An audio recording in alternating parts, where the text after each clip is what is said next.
Et c'est donc Olivier de Lamarche qui vient de nous rejoindre. Bonjour Olivier. Bonjour. Associé gérant chez Platinum Gestion, et on parle ensemble de nos banquiers centraux. Et je dis nos parce qu'ils étaient séparés. D'habitude, ils se retrouvent tous en fin d'été à Jackson Hole. Aujourd'hui, actualité oblige, probablement Mario Draghi a préféré rester sur le vieux continent. Commençons donc par Ben Bernanke.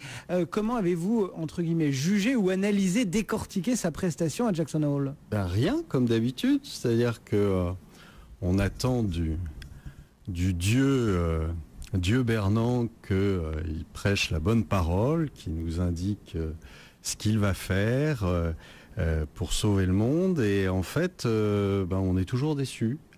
Et on est toujours déçus.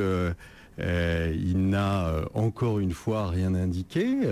Est-ce que alors cette ça année... n'a pas chagriné beaucoup le marché, mais il a encore une fois rien indiqué. Puis il a encore une fois, moi il m'a fait beaucoup rire, mais il a encore une fois expliqué que il était prêt à tout, même à faire du quantitative easing, en l'appelant quantitative easing, ce qui n'était pas rien pour les marchés qui attendaient ça depuis des lustres et des lustres. Et que ce quantitative easing allait lui permettre de réduire le chômage. Alors ça, moi, c'est un truc, il va falloir qu'un jour j'ai une discussion avec Monsieur Bernanke pour qu'il m'explique par quel biais, en achetant des obligues, on peut réduire le chômage. Bon, ça fait 3 ans qu'il échoue lamentablement après des quantitative easing qui sont quand même sérieux. C'était pas rien, les 2 premiers quantitative easing en termes de montant. On voit qu'il a totalement échoué là-dessus à réduire le chômage, ce qui est une évidence. Enfin, je veux dire, je vois pas très bien essayer d'expliquer quelle serait la courroie de transmission qui ferait que quand vous achetez une obligue, vous diminuez le chômage, à part peut-être en employant le trader qui va appuyer sur le bouton pour acheter l'obligue en question, mais ça fait qu'une personne. Ça suffit pas. Donc, tout ça, c'est l'espèce de psychodrame totalement grotesque qu'on vit depuis maintenant un bon moment. Est-ce que Ben Bernanke avait la possibilité de dire ou de faire autre chose? Non, mais dans un contexte électoral américain. Non, mais c'est pour ça que les marchés sont ridicules d'attendre quoi que ce soit. Je veux dire, on sait que maintenant, il a fait ce qu'il a fait et qui n'était pas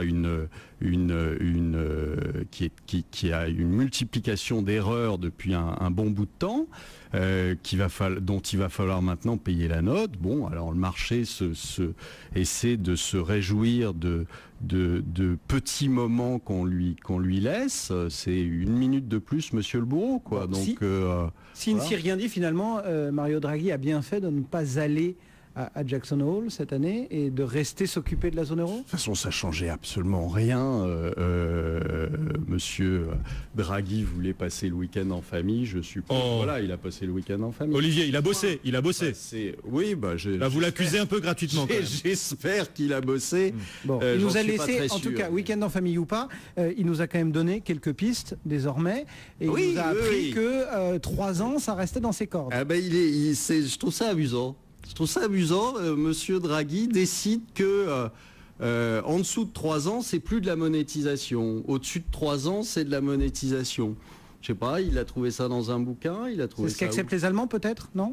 Je sais pas. De toute façon, arrêtez d'attendre ça comme si c'était le Graal. C'est toujours la même chose.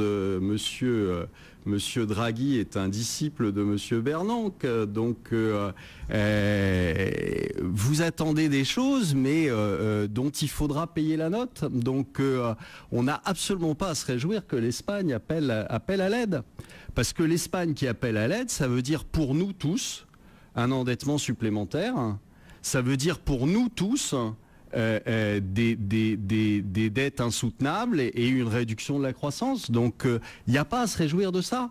Alors vous allez gagner en effet 3 jours parce que vous avez des marchés qui comprennent rien ou qui font semblant de ne pas comprendre en face, mais finalement, au final, vous paierez la note.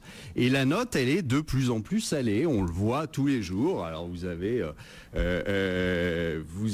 les banques espagnoles, Bankia, vous avez les banques françaises, le crédit immobilier Alors on nous annonce, comme d'habitude, j'ai entendu Monsieur Hérault nous dire qu'on allait même gagner de l'argent là-dessus, que ça n'était que des garanties.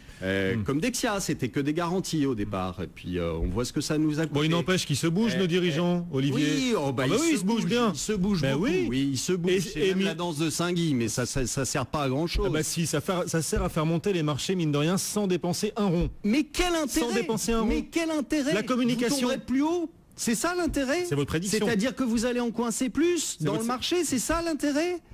On n'est pas condamné à suivre votre scénario, Olivier. Mais bah oui, mais malheureusement, c'est mon scénario qui prime pour l'instant. Heureusement je suis absolument désolé. Mais heureusement que nos dirigeants ne le suivent pas, votre scénario.